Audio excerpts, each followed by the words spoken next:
So when a crime happens, what's the right way to respond? Do you lock someone up and throw away the key? Should we try to heal the harm that's been done? Or do we just watch everyone all the time?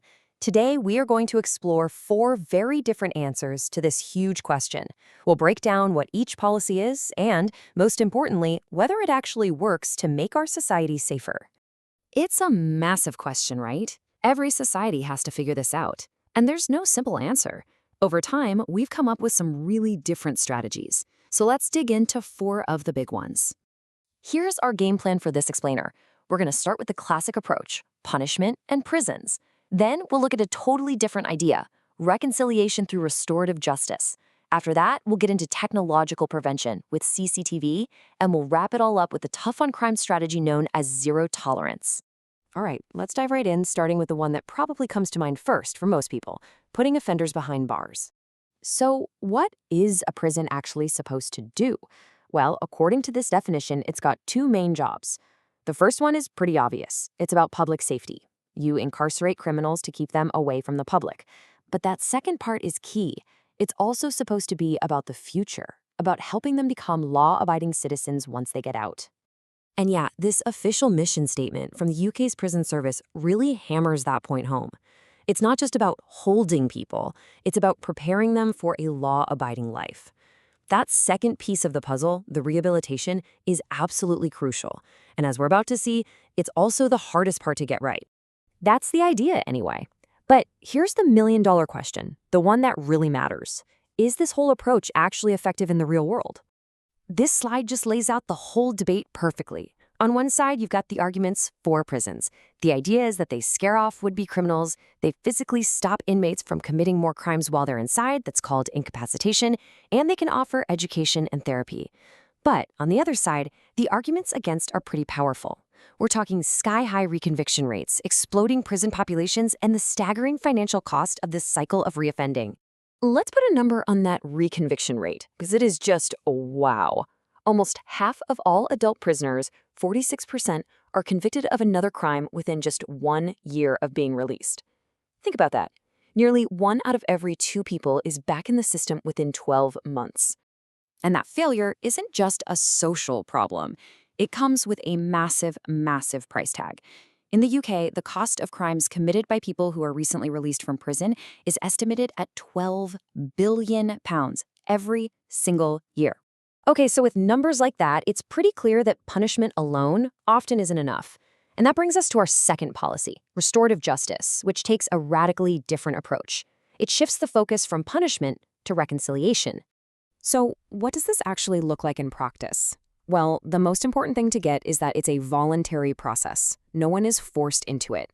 It's all about creating a safe, structured conversation between the victim and the offender, with a trained professional guiding them, so they can talk about the harm that was done and figure out a way to repair it. And this isn't some fringe idea, you know. It's not just an afterthought. It can be used at pretty much any point in the criminal justice process. And it's being used more and more by police forces and even inside prisons as a way to resolve conflict and heal harm. And you know what? The results can be incredibly powerful. For victims, research shows it can significantly reduce symptoms of post-traumatic stress. For offenders, it's been shown to lower the chances they'll reoffend.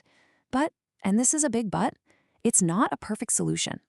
The process can be really tough for victims, and if an offender isn't truly sorry, there's a real risk of causing even more emotional damage. But check this out. This number, for me, says it all. For the victims who choose to go through with it, a massive 85% say they were satisfied with the process.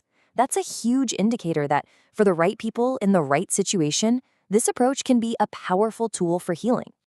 So we've gone from punishment to reconciliation. Now let's switch gears completely and talk about prevention.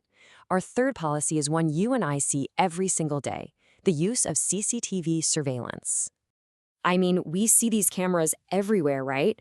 And there's no doubt they are a vital tool for investigating a crime after it's already happened. If a crime gets reported, one of the very first things the police do is look for camera footage. It can provide that crucial piece of evidence they need to figure out who did it and piece the story together. So it's clearly great for solving crimes. But the bigger promise of CCTV has always been about deterrence. Does just having all those cameras around actually stop people from committing crimes in the first place? Well, the evidence gives us a pretty nuanced answer. This finding from the College of Policing is key. CCTV can make a small but statistically significant reduction. So, what does that mean? It means it's not some magic crime stopper, but the data shows it does have a real, measurable, though modest, effect. So the key takeaway is that its effectiveness really depends on the type of crime. For something like car theft, where a criminal might actually stop and think about the risk of being seen, yeah, it works as a deterrent. But for impulsive, violent crimes, the research shows it has basically no preventative impact at all. So its greatest strength is still as an investigative tool after the fact. And for our final policy, we're looking at what is probably the most aggressive and definitely the most controversial strategy of the bunch: zero tolerance policing. This whole policy is built on one simple but powerful idea: the broken windows theory. The theory goes like this. Small signs of disorder, like a literal broken window or graffiti or litter, they send a message that nobody cares and nobody's in charge. That atmosphere then makes people feel like they can get away with more serious crimes.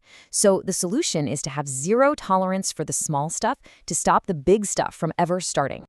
And if you want to see the main argument for this policy, here it is. When zero tolerance was famously rolled out in New York City back in the 90s, the crime rate absolutely plummeted. As you can see, major crime dropped by nearly 40%, and the murder rate was almost cut in half. At the time, it was hailed as a miracle. And you knew there was a bout coming. That miracle is one of the most hotly debated topics in all of criminology. Critics point to a few key things you can see here. First, was it really the policing that caused the drop, or were other things going on, like changes in the drug trade? Second, there's the human cost. This style of policing is often seen as overly aggressive, and it can really damage trust between the police and the community, leading to increased racial tensions, especially in the US. So, there you have it, 4 very different answers to the problem of crime. You've got punishment, reconciliation, prevention, and order. As we've seen, every single one has its strengths, but they all have some major flaws too. There's no magic bullet. Which brings us right back to our big question, but with a new twist. If no single policy is perfect, what's the right combination? How do we balance all these different approaches to build a society that is both safe and just? Definitely something to think about.